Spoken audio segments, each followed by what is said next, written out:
Trozos de vida, trozos de radio. Manolo Garrido. Tengo entre mis manos el libro de Nino Bravo, Voz y Corazón. Una pieza que ha escrito Darío Ledesma de Castro, que ha publicado la editorial Milenio, que es una biografía autorizada del cantante valenciano. Un texto de 500 páginas prácticamente, donde se hace un recorrido detallado por su vida personal y profesional de Nino Bravo, Voz y Corazón. Darío Ledesma, ¿qué tal? ¿Cómo estás? Muy buenas, pues encantado de estar aquí acompañándote, Manolo, en esta conversación y en esta charla entre amigos. En primer lugar, quiero felicitarte por el trabajo detallado de todo el proceso personal y profesional que has hecho sobre la figura de Nino Bravo. Un conocido, pero un gran desconocido también. Pues sí, la verdad, siempre quise ser bastante meticuloso a la hora de plasmar su vida, porque como tú dices, es un gran conocido en términos de sus canciones, porque son clásicos que todo el mundo conoce, pero también un desconocido de su vida y de su trayectoria y de su inspiración y de todo lo que hizo para cedernos y para legarnos esta discografía. ¿Por qué esta biografía, Andreu? 50 años después, prácticamente, en el año 49, porque hay muchas confusiones, porque hay muchas noticias erróneas, después de 40, hay cosas que se han ido distorsionando por la propia dinámica. Yo creo que era necesaria, sean 50 o sean 70 años después, ¿no? Creo que para poner en valor la figura de Nino Bravo no hay que hablar de aniversarios, ni hay que hablar de años, sino que simplemente, bueno, pues desde mi humilde punto de vista, creo que en el mercado bibliográfico lo que existía no cumplía con todos los detalles de su vida, porque al fin y al cabo lo habían escrito las anteriores libros que existen, que son 2 o 3, lo habían escrito personas que habían conocido personalmente a Nino Bravo. Entonces, la visión que tenían de su historia era un tanto subjetiva y a lo mejor pues no buceaban tanto en datos, en fechas, en detalles, en anécdotas, como yo he podido hacer a la hora de entrevistar pues a sus músicos, a su familia, a personas de su discográfica, a sus compositores. Entonces, creo que era necesario también por eso, para poner en valor su vida, su obra y lo que significó para el pop de España. Importante también la colaboración familiar de su entorno más directo, por eso se presenta como biografía autorizada. Has logrado la complicidad en primer lugar, de María Amparo Martínez, su pareja, que hace precisamente el prólogo, y luego el poder conversar con su entorno familiar y con sus músicos, con sus amigos. Sí, realmente, bueno, como esto es un trabajo que yo empiezo a hacer hace unos años, pero que ya viene de alguna forma también por la página web que llevo creando casi toda mi vida, pues ya tenía las redes de contactos hechas. Entonces, al fin y al cabo, cuando dije voy a escribir un libro, necesito poner la historia de Nino Bravo, dejarla por escrito para las nuevas generaciones, pues todos me abrieron las puertas de sus casas, de sus teléfonos, y pude entrevistar a mucha gente que a lo mejor de otra forma no hubiera sido posible. Oye, ¿y qué hace que un licenciado en Economía y Educación y Tecnología se acerque a la figura de Nino Bravo? Porque tú, por generación, claro, tú lo descubres cuando Nino Bravo ya forma parte de la historia. Claro, yo lo descubro cuando ya Nino Bravo era un mito, y creo que parte de eso fue lo que me hizo interesarme por su historia, ¿no? El halo de miticidad que hay alrededor de él, la imagen que tenemos de él, el hecho de que muriera en un momento de éxito y que nos dejara esa imagen imperecedera que no va a cambiar nunca, ¿no? Nino Bravo siempre va a ser Nino Bravo. No lo hemos visto envejecer, no lo hemos visto crear polémicas, no lo hemos visto, pues no sé, cantar canciones que a lo mejor han sido, pues, más polémicas o con poco éxito. Entonces ha quedado ahí esa imagen, que es la que yo intento rescatar, pero la que también intento de alguna forma separar de la persona. O sea, separar el mito de la persona y del cantante. Entonces, en ese proceso, pues yo empecé cuando tenía 10, 11 años escuchando sus canciones. Me gustaron mucho, me gustó mucho su voz, su forma de interpretar. Digamos que ahí empezó mi pasión por él. Empecé a coleccionar recortes de periódico, de la revista Pronto. Cuando ya salieron los discos de duetos, pues intenté conseguir toda su discografía y poco a poco se lo fui reuniendo, y en algún momento me planteé, cuando surgió internet y surgieron las primeras páginas web, dije, pues voy a compartir esto con el resto de admiradores, porque realmente no había mucho de él en internet en los años finales de los 90, ¿no? Entonces, desde ese momento, pues me empiezan a contactar una serie de personas. Me contactó incluso Vicente López, su bajista, en ese momento, que yo me quedé alucinado, ¿no? Me está escribiendo el bajista de Nino Bravo y me está cediendo fotografías. eso para mí era lo máximo, ¿no? Y que me escribieran de Argentina para enviarme fotografías que le habían hecho a Nino en el aeropuerto o portadas de discos que aquí en España no se habían visto. Entonces, digamos que fui poco a poco entrando en la rueda del Nino Bravismo y hasta hoy. La carrera artística de Nino Bravo como solista tuvo una duración de apenas 4 años. En un tiempo tan corto, aquel humilde joven que tanto luchó por alcanzar sus sueños consiguió convertirse en un ídolo internacional y en un indiscutible referente para todos los intérpretes y amantes de la música melódica. Su inconfundible y personal estilo ha marcado una época, trascendiendo las fronteras del tiempo e influyendo a más de una generación de cantantes que reconocen en su vida y obra un ejemplo a seguir y a imitar. Ciao, ciao, bambina,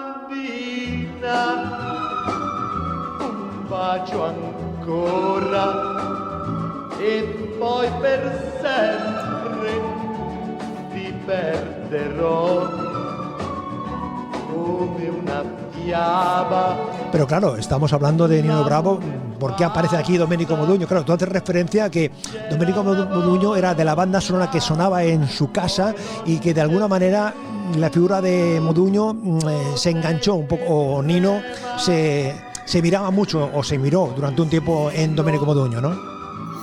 Pues sí, precisamente yo creo que uno de los principales puestas en valor que tiene este libro es precisamente el dar a conocer historias de su infancia. Cuáles eran sus ídolos, qué música se escuchaba en su casa durante los años 40 y los 50, que hasta este momento nadie conocía. Gracias a mi conversación con Consuelo Ferri, con su hermana, pues he podido descubrir alguna información, pues como por ejemplo que cuando salió la película Esta voz es una mina, de Antonio Molina, pues Nino, que en aquel entonces era Manolito, le obligaba a su hermana a ir al cine pues 2, 3, 4 veces para escucharla, a Antonio Molina. Domenico Modugno, pues también he rescatado declaraciones de Nino en las cuales él nos dice que el comienzo de este fervor y de esta pasión por convertirse en un cantante de éxito le llega con el triunfo de Domenico Modugno en el Festival de San Remo, cuando él iba al colegio y bueno, pues con este Ciao Ciao Bambina iba con los libros debajo del brazo cantando a pleno pulmón por la calle. Entonces, bueno, son anécdotas al fin y al cabo, pero que te dicen mucho de la persona y de cómo desde muy niño él ya tenía muy claro cuál iba a ser su futuro. Cuentas la formación de su primer grupo donde él estaba, Los Hispánicos, que además explicas de por qué el nombre, vamos a dejarlo ahí, por qué cogen el nombre de los Hispánicos precisamente, que sí. No deja de ser curioso precisamente cómo eligen el nombre por el lugar físico. Y sin duda la figura de los Superson, ¿no? Que es la parte musical, el eje central que todo el desarrollo musical de Nino, toda su explosión, toda su grandeza, y en ningún momento se separa, ni emocional, ni artísticamente, ni personalmente, de los Superson. Pues sí, él empieza efectivamente con este trío que se llamaba Los Hispánicos, que al fin y al cabo pues era un conjunto de amigos, amateur totalmente, de chavales de la época, de los años 60, que lo que querían era imitar a los conjuntos de música que estaban en aquel momento en plena efervescencia, y lo que hacen es pues eso, coger un par de guitarras y Nino que cantaba y presentarse a presentaciones de falla, algún concurso radiofónico, pero al fin y al cabo no dejaba de ser algo que no todos se lo tomaban con el mismo interés que Nino. De hecho, ese conjunto dura unos 2 años porque los otros 2 componentes prefieren dedicarse a otras cosas más que la música. Y en ese momento que Nino queda sin conjunto, pues aparecen los Superson. Los Superson había sido un conjunto que había formado Vicente López, que a la postre siempre había sido su mejor amigo, ¿no? El amigo del barrio de su infancia. Y Vicente le ofrece incorporarse a Nino como solista de los Superson precisamente porque el cantante había sufrido un accidente de tráfico y estaba hospitalizado. Le dijeron, bueno, pues tú vienes en sustitución de Carlos y bueno, pues mientras Carlos esté hospitalizado o esté de baja, tú lo vas a cubrir. La cosa es que se quedan tan alucinados con la voz que tiene que finalmente se quedó de forma permanente en el conjunto. Este es mi primer disco, que espero sea del agrado de todos. Un saludo, Nino Bravo.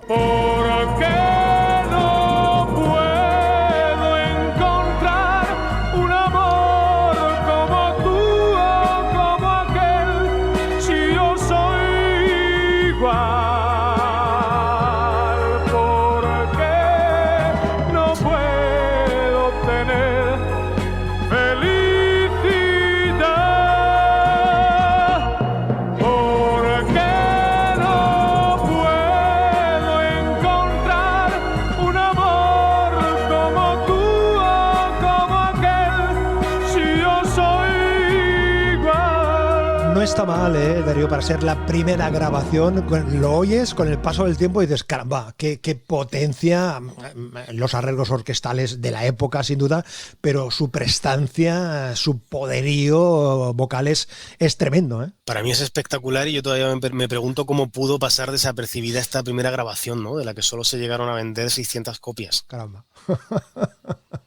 Lo que son una pieza de Manuel Alejandro. Si hablamos de los compositores, ¿qué podemos contar de Manuel Alejandro ahí sobre sus relaciones, sobre si él quería una relación más intensa, un trabajo más exclusivo con él, su parentesco musical artístico con Rafael, sus celos, en fin, esas cuestiones que tú detallas? Pues Manuel Alejandro llega a la vida de Nino Bravo precisamente, como tú dices, en su primera grabación discográfica, en el momento en el que Phonogram, su casa discográfica, se encuentra con un artista de estas características vocales, pues en lo primero que piensas es en Manuel Alejandro, que además en ese momento estaba pasando por un impasse en su relación con Rafael. Manuel Alejandro había sido el compositor predilecto de Rafael, el creador de sus grandes éxitos, pero en ese momento no pasaban por un buen momento. Manuel Alejandro estaba un poquito más suelto y lo que hizo Phonogram fue contratarle para componer 4 canciones para Nino Bravo, de las cuales 2 se publicaron en este primer sencillo, una quedó inédita, se publicó después de la muerte de Nino, y con otra se presentó al Festival de Barcelona, que era No debo pensar en ti. ¿Qué ocurrió? Pues que cuando salió este disco, la mayoría de críticos de la época lo que dijeron fue que Nino Bravo era un imitador de Rafael. ¿Por qué?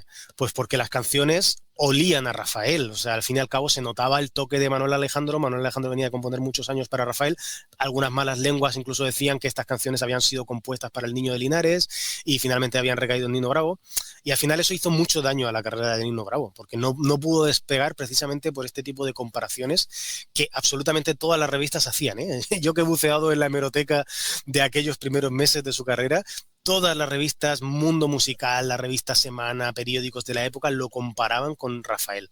Entonces llegó un momento en el que a él pues le cansó, porque él no se veía un segundo de nadie, no se veía una copia, él se veía un artista con su propia personalidad. Entonces ahí la discográfica lo que quiso fue dar una vuelta de timón, como además también el tema No debo pensar en ti en el Festival de Barcelona no es que tuviera un muy buen recibimiento, pues se archivaron esas 2 canciones que quedaron inéditas.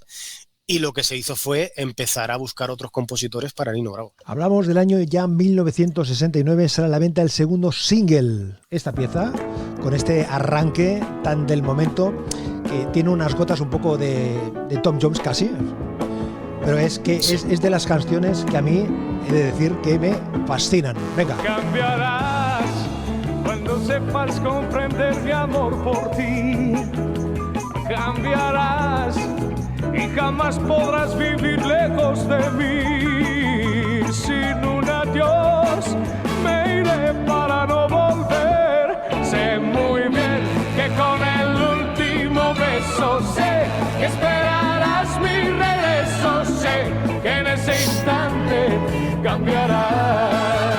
Es tremendo los arreglos de metal, aparte de la historia que le hacen en Pablo Guerreros y José Armenteros, los arreglos que son de la época, situamos, en el año 1969, pero también con una fuerza tremenda. Brutal, sí, pues esta canción llega, como decía, después del fiasco de Manuel Alejandro. La discográfica lo que dice es: necesitamos sangre nueva, necesitamos nuevos compositores más jóvenes que le den un toque más pop a la voz de Nino Bravo. Se fijan mucho en lo que está haciendo Tom Jones en la Casa Decca en Inglaterra, y lo que hacen es componerle este Tú cambiarás, que como cara B tenía En libertad. Y bueno, pues desde los arreglos hasta la melodía, hasta el ritmo, podemos ver que es una canción mucho más fresca, no tan balada, más pop, más bailable, que al fin y al cabo era la otra imagen que se quería dar de Nino Bravo. Lamentablemente, pues tampoco llega a funcionar del todo. Repasamos algunos de los éxitos, de los grandes éxitos, de lo más conocido de Nino. Te quiero, vida mía, te quiero noche y día, no he querido nunca así.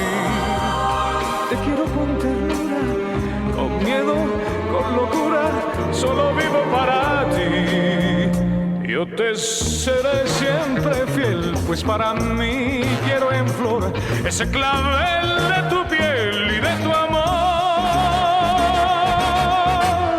Y entre mis sueños yo me vi de pie en la nueva calle, buscando la puerta del amor, y yo ya no sufrí al ver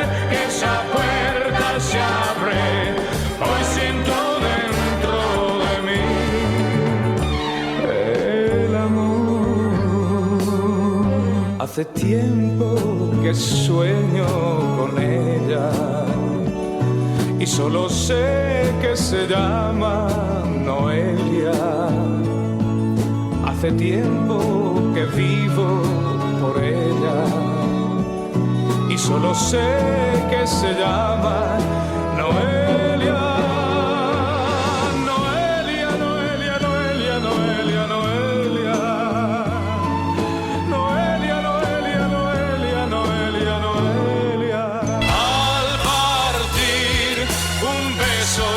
Un te quiero, una caricia y un adiós.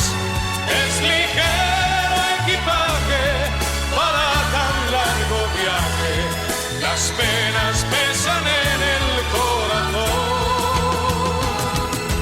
Más allá del mar habrá un lugar donde el sol cada mañana brille más. Forjarán mi destino las piedras del camino. Lo que nos es querido siempre queda atrás. Vaya póker, el te quiero, La puerta de amor, Noelia, Un beso y una flor. Vaya póker de éxitos, ¿eh? Y en tan poco tiempo, ¿eh? Es que si uno lo piensa, ¿qué artista hace esta cantidad de números uno en apenas 3 años?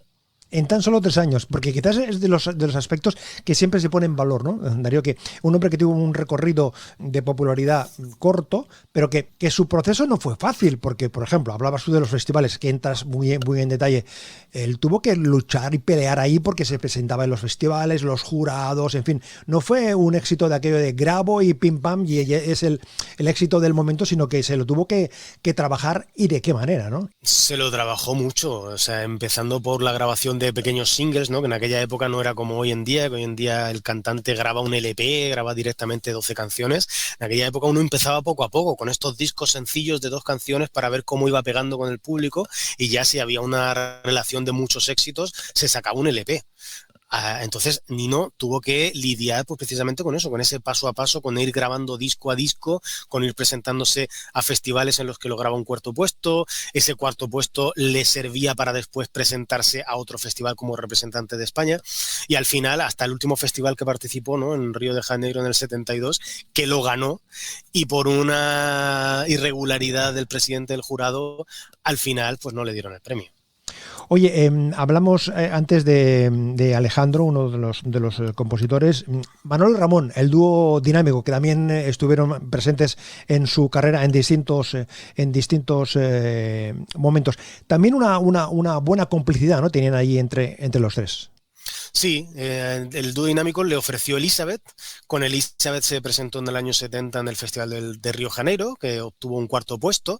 La verdad es que es de las pocas grabaciones en festivales que se conservan. El que tenga interés en conocerla, pues en YouTube mismo lo puede encontrar, la grabación. Y bueno, y gracias a ese cuarto puesto con la canción del dúo dinámico, le llega una propuesta de Televisión Española a Nino Bravo para participar en un programa que se llama Pasaporte a Dublín, que al fin y al cabo fue su espaldarazo hacia el éxito. Otros brazos quisieron alejarte de mí y otros besos creyeron que me olvidaba de ti.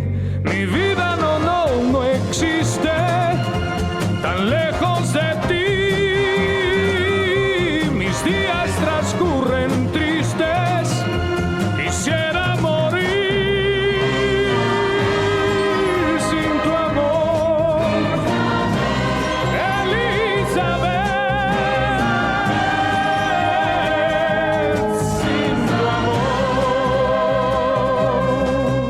Tú haces mención a que precisamente en muchos momentos no tuvo la complicidad de una parte importante de los medios de comunicación. Eran muy críticos, muchos de ellos destacaban el poderío, la fuerza de su voz, su parte artística, pero eran a veces críticos con las historias que contaba o con los arreglos musicales.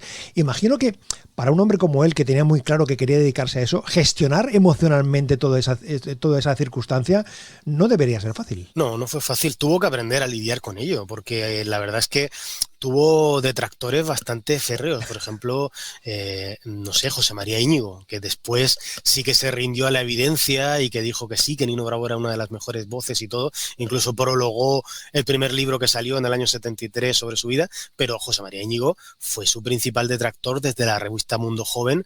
Las presentaciones que Nino siempre hacía en Madrid, él las tiraba por debajo y decía que Nino se presentaba con un grupo de músicos que tocaban como viejos, decía, y que Nino no tenía personalidad para cantar, que no sabía utilizar bien su voz y que se quejaba hasta de que contaba algún chiste sobre el escenario. Hacías mención hace un momentito que una canción se compone, una canción se graba, una canción no se publica hasta el año 81. No me digas nunca más si lo hago bien o mal, porque me cansas y aunque no quiera, Atentos a la letra, ¿eh? te puedo aborrecer.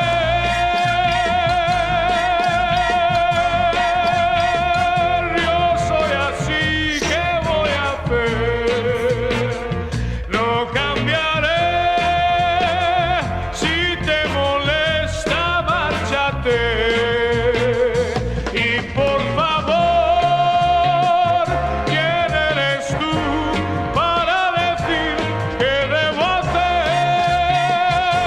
Esta canción, Darío, se aparca, se congela por cuestiones artísticas meramente, porque la compañía no acaba de ver que esta pieza de Manuel Alejandro, tuviese posibilidades en ese momento. Sin embargo, luego se edita, como tú apuntas ahí, en el año 81 y forma parte del repertorio, del legado artístico que tenemos todos. Sí, así es. Hay dos razones por las cuales la discográfica apartó esta grabación. La primera y principal es porque estaba compuesta por Manuel Alejandro y bueno, pues no habían resultado muy bien las creaciones de Manuel Alejandro en la voz de Nino Bravo, al menos comercialmente, ¿no? Y después porque daba una visión o una imagen del Nino Bravo pues un poquito más rockero, ¿no? Con más gancho rítmico, y no era esa la imagen que la discográfica quería trabajar. Ellos querían trabajar una imagen de crooner, de baladista, de cantante más estándar, ¿no? De clásicos. Y bueno, pues quedó aparcada esta canción y una composición de Pepe Juesas y de Vicente López, que se llama Te amaré, que es también un rock and roll. Hablas de su familia, algo importante, explicas en el libro distintos momentos que él, el ausentarse de Valencia emocionalmente le representaba alguna dificultad. De hecho, algún periplo americano le acompaña a Amparo en una situación ya que está a punto de dar a luz. El papel de la familia, el papel de Amparo, cuentas además una historia, cuentas muy bonito cómo se conocen ellos, cómo es su relación, precisamente de cómo uno descubre al otro, en qué lugar, a pesar de la diferencia de edad. En fin, merece la pena prestar atención a todos esos detalles. Pero ese planteamiento familiar que él tiene durante toda su vida, que renuncia y no quiere irse de hecho no se va a vivir a ningún sitio fuera de Valencia. De hecho, cuentas ahí que uno de sus proyectos finales era incluso poder dotar a Valencia de un estudio de grabación. Es decir, que esa vinculación de Valencia como territorio y esa vinculación emocional ha estado presente siempre en su vida. Primero, pues porque él era muy apegado a su familia, a sus padres, a su hermana y ya posteriormente, y de forma lógica, a su mujer y a su hija, ¿no? Nunca quería abandonar a su familia por muchas actuaciones que tuviera, y el mismo manager, su último representante, que era Vicente Moyasú, como lo decía, es que le agrupábamos las actuaciones para que a lo mejor tuviera 3, 4 actuaciones en el norte, para que él después, cuando terminara, se pudiera venir rápidamente a ver a su hija, a comer el arroz pasillat que le hacía a su madre y a estar con sus amigos también, ¿no? Porque él le daba mucha importancia a la amistad, decía que la amistad estaba incluso por encima del amor. Y bueno, pues era una persona muy valenciana. Le gustaba mucho Valencia. De hecho, en uno de sus últimos conciertos, el Valencia Club de Fútbol le entregó una insignia de brillante y oro con el logo del equipo. Y bueno, pues él siempre presumió de valencianía, de pasear el nombre de su tierra por todo el mundo, y por eso precisamente quería dar oportunidades a la gente de allí para que no tuvieran que irse a Madrid o a Barcelona para triunfar. que se podría triunfar también desde Valencia. De hecho, cuentas ahí toda la relación entre Nino Bravo y las fallas, las fallas, las comisiones falleras, como personalmente y artísticamente muy vinculado, o sea, la relación de él hacia ellos y de ellos hacia él. Está permanentemente conectado, es decir, está en primera línea de éxito, pero sin embargo no pierde esa conexión. Sí, de hecho su primera actuación con el grupo Los Hispánicos, y podríamos decir entonces que eso era su primera actuación pues pseudo oficial, ¿no? Fue en una presentación fallera, y su penúltima actuación fue en el Parador Fallero del año 73, de las fallas del 73. Es decir, siempre hubo bastante relación entre Nino Bravo y las fallas, a tal punto de que yo en el último capítulo del libro, cuando hablo del legado que él ha dejado, hay una parte muy importante que cito todas las fallas que se le han dedicado después de su muerte. Y de hecho ya está desactualizado, porque este 2023 vamos a tener una falla completa dedicada a Nino Bravo en su barrio de Sagunto. Una parte importante también en la carrera artística de Nino Bravo es sus fans, esa relación que hay del club de fans, cómo lo cuidaba, como personas de su máxima confianza, cómo hay esa química establecida, y que él tiene muy claro de que las fans forman parte de su carrera, teniendo en cuenta que las herramientas de comunicación con las fans entonces eran, pues eso, una postal firmada, algún encuentro. No es como ahora, que ahora es relativamente fácil porque la comunicación horizontal a través de las redes sociales es realmente sencillo. Él tenía muy claro que sus fans formaban parte de su proyecto artístico. Sí, es que él fue innovador hasta en su forma de comunicarse con sus fans.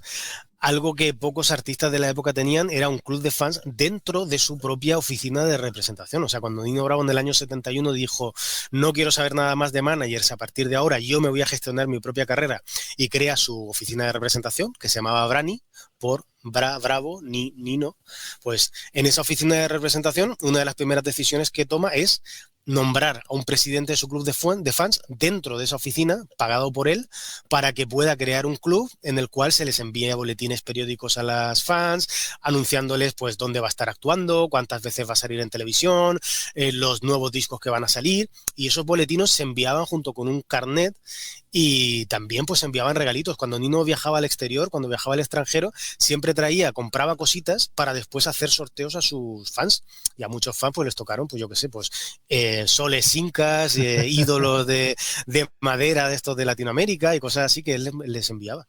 Explicas también, Darío, con detalle la evolución de Luis Manuel Ferri Llopis, Manolito, a Nino Bravo. El porqué del nombre, porque hay muchas teorías, tú hoy explicas claramente, y lo vamos a dejar ahí, o sea que la gente lo lea, porque lo explicas con todo detalle. No son conjeturas, sino que das todos los detalles de las personas que intervienen en el bautizo artístico, sí. Y que él se siente muy, muy contento con ser Nino Bravo. E incluso cuentas lo de su padre también, ¿no? Que su padre también le hace un comentario ahí medio en broma, medio en serio, ¿no? Sí, bueno, el padre le decía eso, ¿no? ¿Qué me estás diciendo de que tú a partir de ahora eres Nino Bravo, ¿no? Tú eres Luis Manuel Ferri y aquí se acaba ahí Santas Pascuas, ¿no? Pero bueno, al fin y al cabo la familia también tuvo que aprender a ser la familia de Nino Bravo. Oye, Juan Carlos Calderón... Que tuve una noche de verano,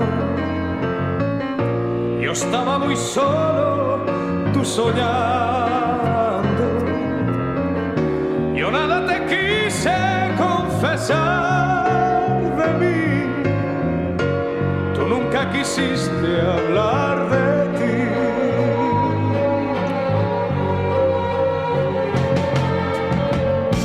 Nacieron las 6 de la mañana y un rayo de amor en mi ventana. De pronto el recuerdo de un hogar sin calor hizo sentirme pecador. Vete, tú que eres libre como el viento, no escuches mi lamento, vete, por favor vete, no mires hacia atrás. Vete, aunque se muera mi alegría, aunque me seque en vida, vete. Este Nino Bravo, voz y corazón, yo he aprendido muchas cosas, he descubierto muchas cosas de Nino, muchísimas cosas. Y me ha servido también para descubrir canciones. Esta es una de las canciones que yo he descubierto del repertorio de Nino Bravo. Y ya quiero agradecerte, Darío, el que precisamente pongas el acento en esta canción, que al menos yo la desconocía, y cuando la oyes y te fijas en la historia, en cómo lo cuenta, cómo lo canta, es una gran canción, es un gran tema, es una pieza excelente. Como muchas de sus canciones, ¿no? Que trata las cosas casi con metáforas, ¿no? Queriendo decirlo pero sin decirlo. Al fin y al cabo, esta es la historia de una infidelidad. Pero en aquella época y con la censura que había, pues las cosas se tenían que contar de forma más poética, ¿no? Y bueno, eso también era un recurso válido, porque al fin y al cabo tú ahora escuchas esta canción y verdaderamente dice lo que dice, pero lo dice de una forma pues muy poética, muy creativa. Juan Carlos Calderón, que jugó un papel importante, como todos los compositores, pero sin duda Calderón también en el último tramo, por llamarlo de alguna manera, jugó un papel ahí determinante. Sí, podríamos decir que sí. Mira, él se llevaba muy bien con Juan Carlos Calderón, y hay que decir que si hoy en día Juan Carlos Calderón está en el top de compositores españoles que se recuerdan, ¿no? Del siglo XX, porque Juan Carlos Calderón, pues con toda la trayectoria que ha tenido después, con sus Mocedades, Eres tú, los discos que hizo a Luis Miguel y las composiciones que hizo para muchos otros artistas, en aquel entonces era más un semidesconocido, ¿no? Que se dedicaba más a arreglar canciones que a componer.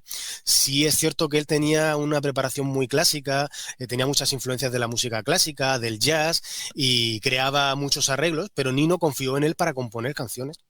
Y esos fueron los inicios de Juan Carlos Calderón en la composición.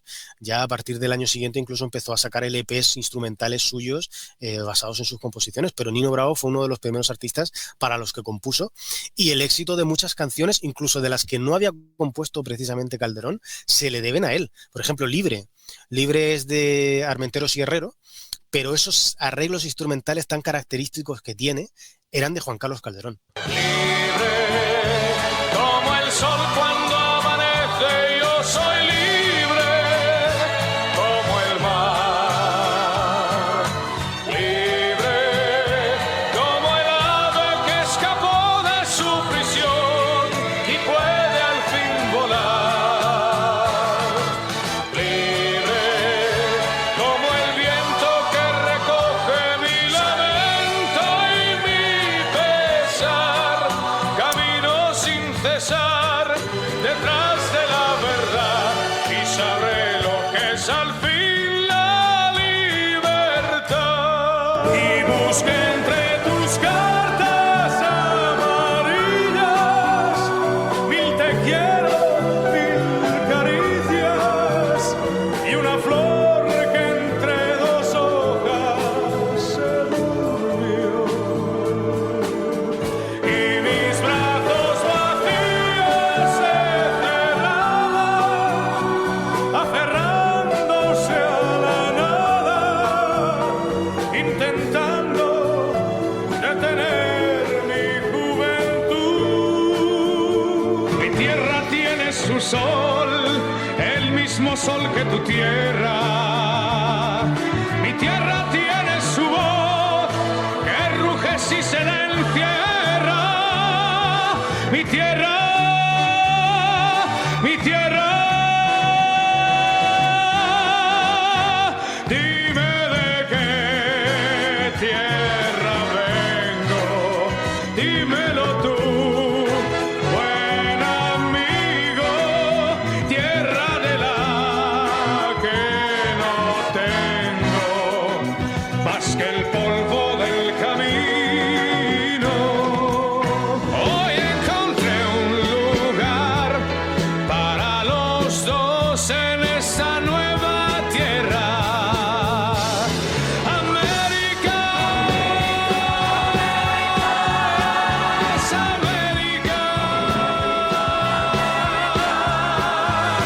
Todo un inmenso jardín, eso es América. Cuando Dios hizo el Edén, pensó en América. Esa será mi casa cuando me vaya yo. Esa será mi casa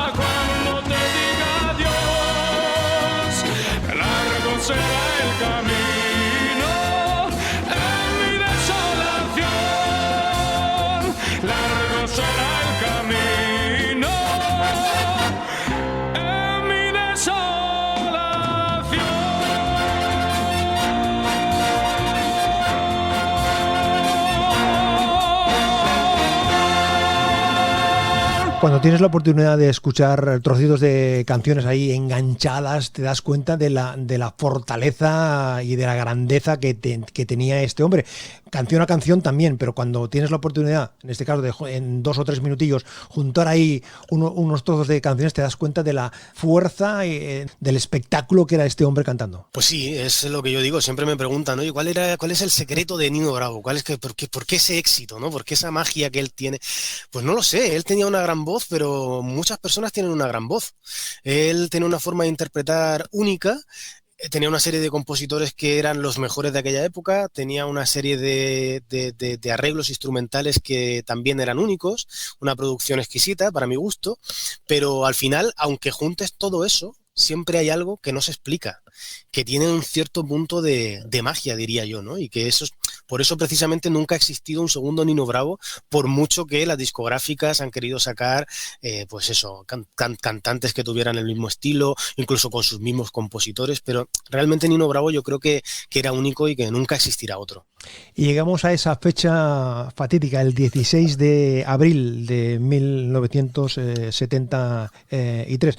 Tú explicas ahí con todo detalle cuál es el proceso de comunicación de la noticia, con las circunstancias que había entonces, en el año 73, que la comunicación era como era, es decir, que los dispositivos que había de comunicación eran los que eran. Eso fue un impacto a nivel familiar, sin duda, lo cuentas tú también ahí, pero también explicas el impacto que tiene en toda España, no solo en Valencia, en toda España la desaparición de esa forma tan abrupta, tan rápida, tan desesperante de Nino Bravo. Y cuentas precisamente cómo es el sepelio de Nino Bravo cuando llegan sus restos a Valencia, o cómo es el proceso de traslado de sus restos mortales desde Cuenca, desde un pueblo de Cuenca, ¿no? Desde Madrid concretamente, el accidente fue desde Madrid, claro. Desde Madrid, cómo es el proceso y las muestras de cariño. Ahí se pone de manifiesto en todo. ¿Es ahí donde arranca el legado, donde arranca el mito de Nino? Sí, yo creo que sí, efectivamente. De hecho, yo en el libro lo cuento de una forma bastante original, porque cuando yo me planteo, bueno, está bien, tenemos que contar esto que ocurre, que forma parte también de su historia, pero que todos sabemos que va a pasar, porque es algo que todo el mundo sabe, que Nino Bravo pues acabó de esa forma. Yo me planteo cómo tratarlo en el libro, de qué forma hacerlo. Entonces, lo que ideé fue precisamente que el lector se pusiera en la piel de una persona de aquella época y que recibiera la noticia como la recibieron miles de personas, ¿no? De ver a un Nino Bravo pletórico, lleno de vida, cantando en televisión, a que al día siguiente, de golpe y porrazo, te dicen Nino Bravo ha muerto, sin esperarlo. El mazazo que produce esa noticia, ¿no? Entonces, por eso precisamente yo no lo narro cronológicamente, no narro Nino Bravo va en su coche, aparca aquí, se toma un bocadillo y después continúa su camino a Madrid y tiene un accidente. No. Yo te dejo a Nino Bravo lleno de vida, charlando en su coche con su compañero Pepe Juesas, con los chicos a los que va a producir, el dúo Humo, y lo siguiente que te encuentras en el libro es una llamada que le llega a su último gerente, el gerente de su casa de representación, que es Vicente Moya, en el cual se le dice que ha tenido un accidente. Y esas horas, como tú dices, en aquella época los medios de comunicación eran un poquito más precarios, solamente existía el teléfono como tal normal, de teléfono fijo, pues esas horas de incertidumbre de la familia, de no saber qué está pasando con él, qué ha ocurrido, en qué situación se encuentra, hasta que finalmente llega la noticia, ¿no? Y que fue una total conmoción en la época y bueno, pues eso, yo te pongo en el libro hasta el momento en el que los restos mortales salen de Madrid y cuando van atravesando todos los pueblecitos a través de la Nacional 3 de aquella época, la gente salía a la carretera para aplaudir a su féretro. Después, más de 10.000 personas en el cementerio de Valencia, despidiéndole. Y a partir de ahí, como decíamos, arranca el mito que se materializa de varias maneras. Paloma. Te quiero noche y día, no he querido nunca así. Cantando con Nino. Quiero con ternura, con miedo, con locura, solo vivo para ti. Yo te seré siempre fiel, pues para mí quiero en flor ese clavel de tu piel y de tu amor. Mi voz igual que un niño te pide con cariño, ven a mí, abrázame. Esa es una una canción que forma parte de una serie de duetos que se hicieron técnicamente gracias a la tecnología con Rafael, con el dúo dinámico, con el consorcio, con su hija Eva Ferri, con Sergio Dalma.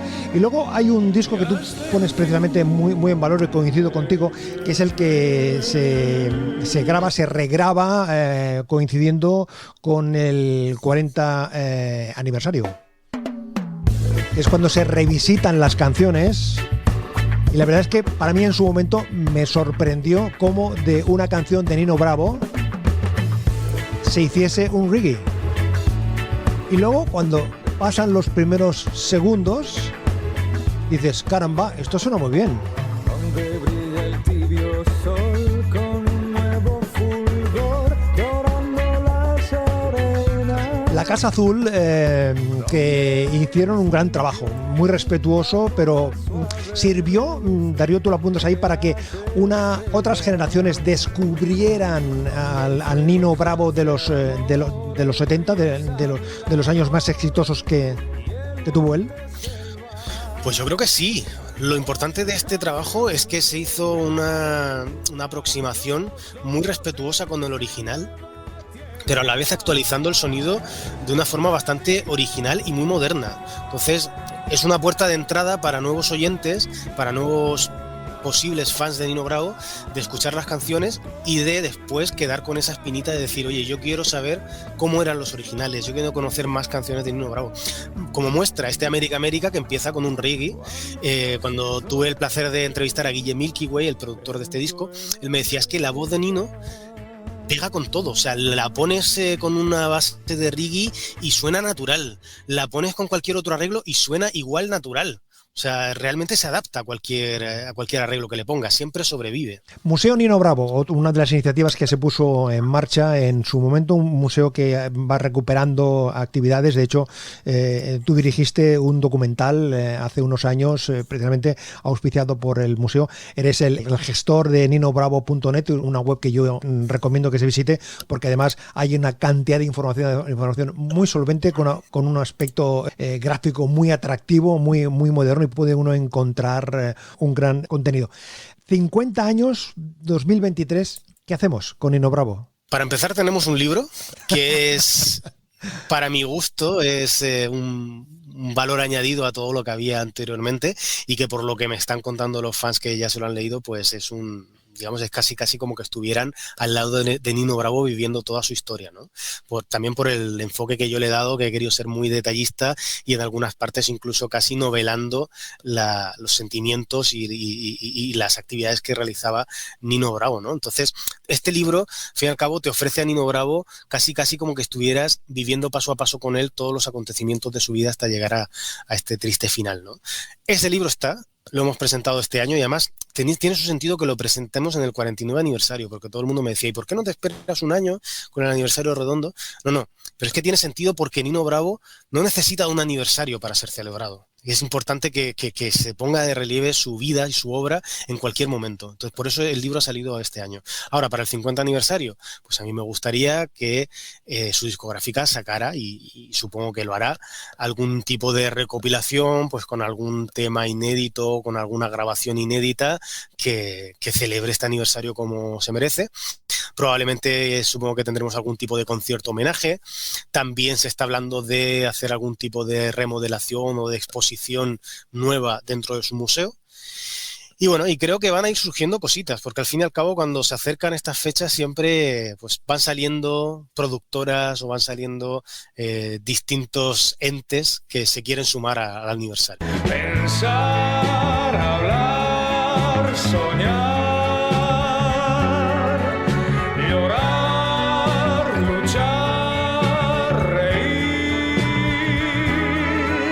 Sentir, amar, sufrir, eso es vivir. En cierta ocasión, un periodista le preguntó qué le gustaría que se escribiera sobre él una vez retirado de los escenarios.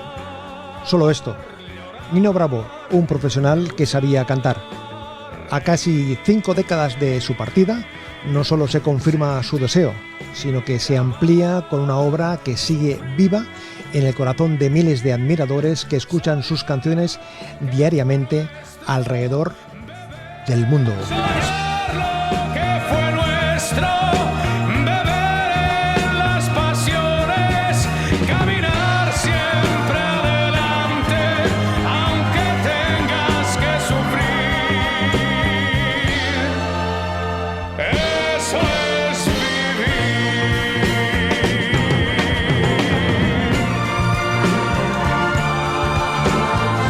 Nino Bravo, voz y corazón. Darío Ledesma de Castro es el autor de este fantástico recorrido por la vida personal y artística del gran Nino Bravo. Darío, gracias por el trabajo y te agradezco que hayas compartido este ratito con nosotros. Pues muchas gracias a ti, Manolo, también por tus palabras hacia el libro. Y nada, pues yo encantado de estar acompañándote en tu programa y para todo lo que quieras relacionado con Nino Bravo, aquí me tienes. Más trozos de vida, trozos de radio en Manolo Garrido.